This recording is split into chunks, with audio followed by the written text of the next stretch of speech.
Okay, let's talk a little bit about the different carabiners you'll find at Camp Ritchie.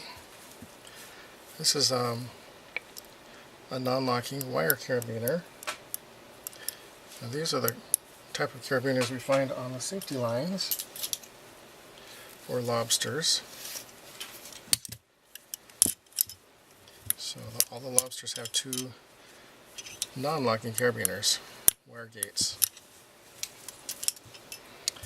We have also several screw lock carabiners. These are manual lock carabiners. So turn them so the red is not showing. That means it's locked. Red means it's unlocked. Got a couple of different auto locking carabiners. These automatically lock after they're opened. So this particular carabiner is a push, turn, and then open. Automatically locks. This black diamond carabiner is also an auto locker, but you don't have to push it. Just turn and push.